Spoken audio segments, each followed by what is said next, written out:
Hello, everybody, and thank you for tuning in to the Liberty Report. With me today is Daniel McAdams. Good to see you today, Daniel. Good morning, Dr. Paul.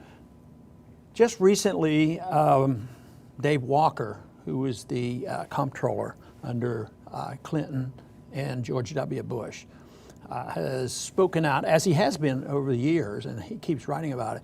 He's one that has a reputation being very concerned about the debt. I don't consider him, in the Austrian school, but he has a good handle on the danger of debt. So he made some comments on a program. Somebody wrote up an article about this, but gave us a few statistics for us to think about. And I would say that his approach to debt is somewhat different than Paul Krugman's approach to debt. But he was saying, that the national debt now we owe, everybody recognizes $18 trillion is going to $20 trillion. It's a horrible. But what Walker has always done over the years, and I visited with him when I was in Congress, and he's been determined for a long time, because he actually, I think, resigned as a comptroller and went into fighting the debt. But he said if you add up all these things, it's going to be a lot bigger. There's pension funds, there's Social Security and Medicare, and all kinds of contingencies, and he said that would be $65 trillion. I don't know whether that'll wake up anybody. I don't think it will persuade Krugman and that crowd, but evidently it's a significant amount. And people are in a panic over $20 trillion because it's hard to even conceptualize that much money. And I think people have a natural aversion to the idea of debt. I think it's something ingrained in us. But we were saying before the show that you're wondering if that 65 even calculates everything. How do you put these numbers together? No, as hard as he works at this and giving us a number, and I think he's just minimum, under today's conditions, and he doesn't postulate of what kind of conditions we might have. No, I think it could be a lot more. I think it could be over 100, but I wouldn't know that as a fact. But just the way things have gone and will continue to go, prices, the debt is going to go up. Take, for instance, if interest rates go up, and they're creeping up right now, and someday the Fed will lose control of this and interest rates will go up. And can you imagine the difference between paying 1% for a debt versus 5, 6, or 7%? One time they were paying 15% on Treasury bills when all confidence was being lost in 79, 1980. So that's unknown. But the other thing is the income is unknown.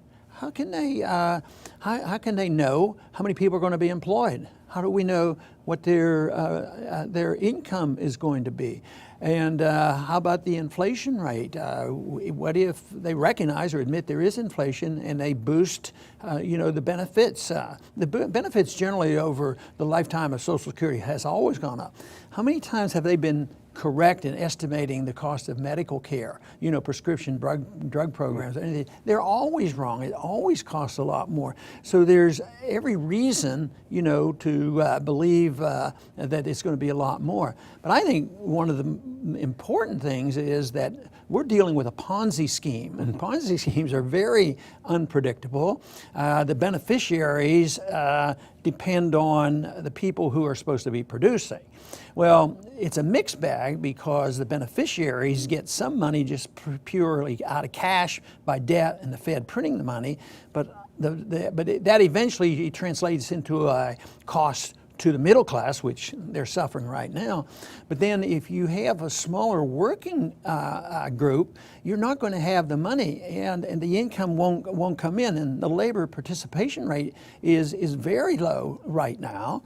And there's a lot of people who want to continue to spend on the welfare and the warfare state, and I don't think we'll ever educate them to think that those individuals running today on slashing the military budget, we can't do that, and they're not slashing anything. It's all a bunch of lies. Well, Mark Walker makes a good point on that topic, which is that it makes the point that we're not going to be able to be strong internationally with regard to our foreign and military policy with this kind of debt piling on. I don't know where he comes down on whether we should have this kind of empire, but I think he rightly makes a point that maybe some people will start paying attention to. Yeah, and I think that's a reality, and of course you can see it two different ways. I've made the point that I think the empire will end, and that's the way it's going to end, that those individuals who are gung-ho over running the empire ought to be very good fiscal conservatives, but they aren't. You know, they don't worry about the debt, and they make deals with liberals, and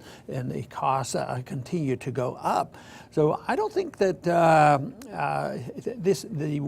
warfare state and the empire can continue, and most empires come down because they can't afford them, and it's too much of a drain on the economy.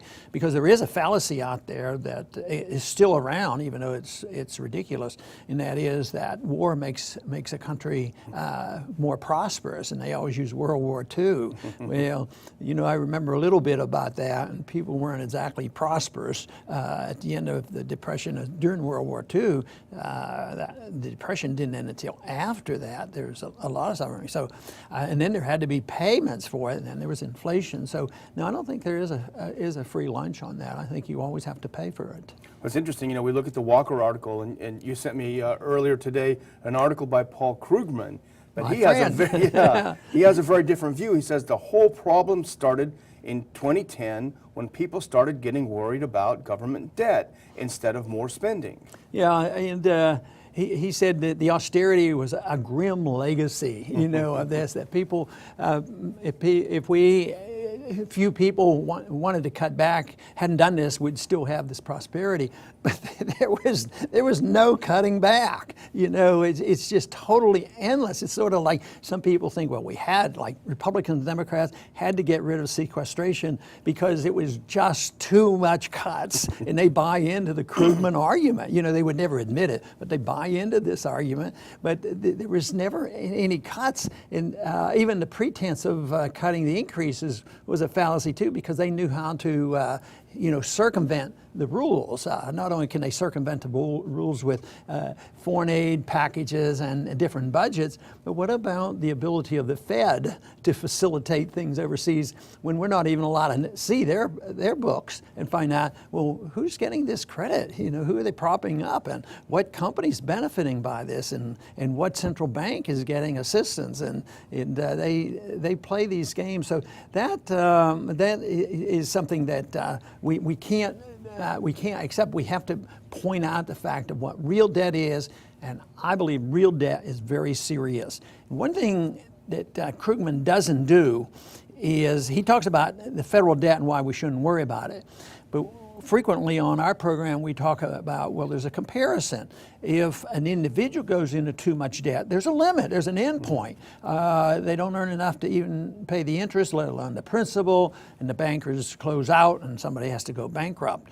But he doesn't talk in those terms, but I think the principle is even though governments that can tax and inflate, they can, meet that bankruptcy in a different way by counterfeiting the money and defaulting on value. But it's still the same principle.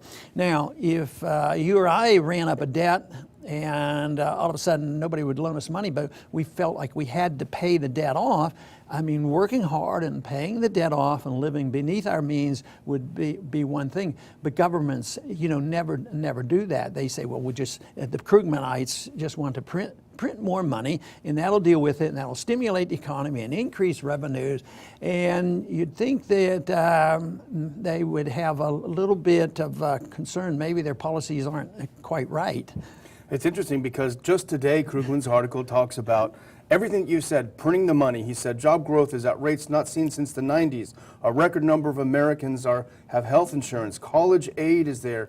But he doesn't understand, all of a sudden there's this doom and gloom everywhere. And he doesn't get it, he doesn't understand it. He ends by saying, throwing up his hands, I guess it's just existential despair. But surely, I'm sure you have a better answer than Krugman for this. Well, I think it's part of the correction. It isn't what the current policy didn't create our current conditions. Policies of quite a few decades created this condition, and they especially became magnified and have been manifested since that day when I had an enlightenment about the monetary system back in 1971, where there would be no restraints on printing of money, and no restraints on spending, and no restraints on debt, and that is when we delinked the dollar from gold. And that meant there would be a lot of bubbles, a lot of distortions, and eventually one would have expected, if you understood economics, Austrian economics, that there would be a total weakening of the economy, and that's where we are. What about the productivity? We don't have the productivity out there to pay the bills, and the Ponzi scheme is that way. You know, there's not enough new people to pay the bills for the people on the receiving end. The people on the receiving end has the clout of government. Even though they never really keep up, they always get more stuff, you know, whether it's more medical benefits or all, and now it's free medicine with Obamacare that's not working. So it's there's not enough young people earning enough, so they have to rely. This is why the only thing Krugman can do is print more money and run up more debt and think, oh, maybe the economy will produce again, but he doesn't understand that there has to be a correction. When there's malinvestment, overinvestment, and too many jobs that weren't based on, you know, the proper rate of interest, when you have excesses in the economy, then you have to eliminate that, and that's what the planners don't want. They don't want it, so what they do is they just perpetuate the problems, which keeps things maybe not crashing, which will come later, and they keep getting worse, and the problems get worse. The debt keeps growing. So debt is a very good symbol of what's happening. Even if there's zero rate interest, you still have to pay off the principal. So that is a major problem. Yeah, he seems to just throw up his hands and say it's our fault for having this despair. Right. You know, productivity is a very valuable tool for keeping an economy healthy and paying the bills as an individual, and should be with the country. But it's also important. I have a certain philosophy about productivity and people's mental health. I think people thrive on feeling like they did a good job, no matter what level it is. And that if they do it and think that, yes, it's good to have rewards and everybody should work for enough rewards to take care of themselves, but I don't think that's the key to it. I think it's the satisfaction of earning enough and taking care of oneself and taking care of one's family. And when you do not have this satisfaction, you become very, very unhappy. And this could be in the cases of we read a lot of stories about very wealthy athletes and movie stars that don't seem to handle their wealth very well and become despondent and commit suicide. I'd be willing to bet that people who produced something and made an honest living and didn't feel guilt about it, that they're going to be less likely to be involved. But today, even though Krugman is recognizing this, there's something weird going on, but he doesn't understand the business cycle. And this is going to get a lot worse. The middle class is getting wiped out. He'll always, yeah, that's true, because we're not giving them enough money.